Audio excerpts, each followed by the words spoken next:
Hello, this is Lookup channel, my name is Yuri Matsarsky. Like all of you, I'm closely watching the dramatic changes on the fronts of the Ukrainian-Russian war. It is these changes that I would like to talk about today. You shouldn't be surprised at the hasty retreat of the Russians from the Kharkiv region. This is a completely natural event for the army of the fascist state, which overestimated its own strength and underestimated the strength of the opposing side. In April, the front fell in a similar way in the Sumy, Chernihiv and Kyiv regions.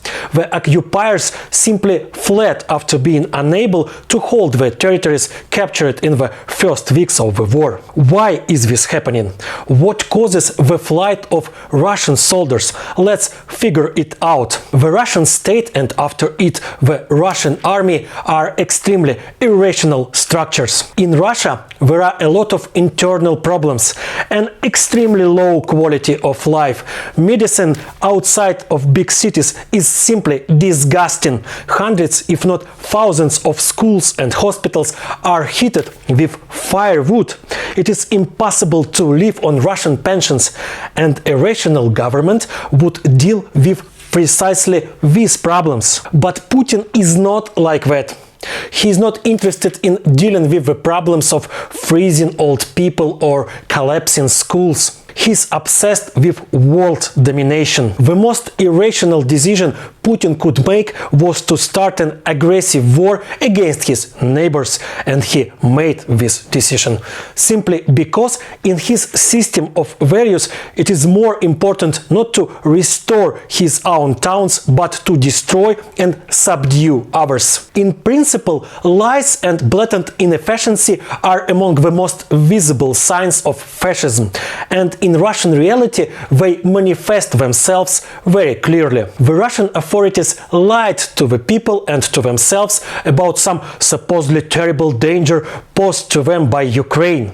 They lied about the fact that the invaders would be greeted with flowers and the units of the Ukrainian army would go over to the side of the occupier en masse. They lied about the fact that there is no other way out but war, and this is an exclusively necessary measure. By the way, Hitler also justified the Second World War he unleashed with a similar lie. His neighbors were aggressive and there was too little living space for the Germans, and in general the Germans were then forced to move tanks and infantry to foreign countries. So Putin did not invent anything new. He quoted the Nazi Führer almost verbatim. They copied in Putin's Russia not only the shameless mendacity of the Nazi regime, but also its incredible inefficiency. The Third Reich spent human and material resources as thoughtlessly as possible, contrary to the myths about the incredible efficiency of the Nazi state machine.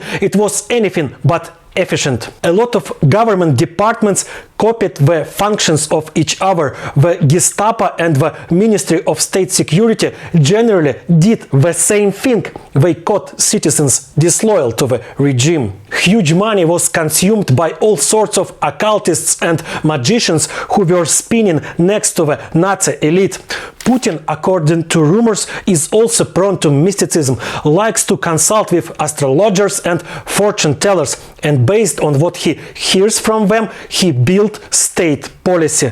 A very effective approach, right? The biggest nightmare of Nazi rule was the Holocaust, the deliberate planned extermination of the Jewish population of Europe. It was not only a monstrous crime, but also an extremely irrational act. Tens of thousands of Germans worked not for the front, but for the death camps. Locomotives, wagons, trucks and other equipment that the army needed at the front were involved in the genocide.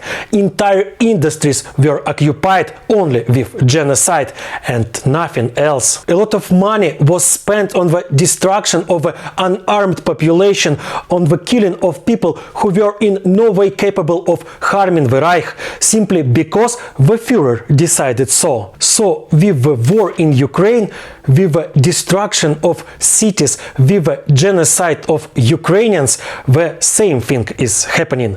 So the Führer decided. There is no rational explanation for his actions and cannot be. If the entire state is subject to the sick whims of the ruler, if his crazy fantasies backed up by the predictions of fortune tellers become the main state priority, then can we expect that things are somehow different in the army of this state? Of course not. The same disorganization, the same disorder and lack of ideas reigns in the army as well as in the Russian government. Putin did not think what he would do if the war did not develop according to the scenario he invented. He did not have a plan B. Following him, the Russian military did not know and still do not know how to act in a situation for which they were not prepared. When the enemy does not want to go over to their side, but on the contrary, he is pushing from all sides. When the local population does not give flowers but throws Molotov cocktails at night at the barracks and the headquarters. As in the entire Russian state, everything in the army is subject to the insane desires of a single person. And if these desires are not fulfilled, the army begins to crumble. Irrationality has killed many authoritarian regimes in the past. It turned a lot of states into dust. States, the rulers of which played too much in their greatness and did not want to pay attention to what is going on. The same fate awaits Russia.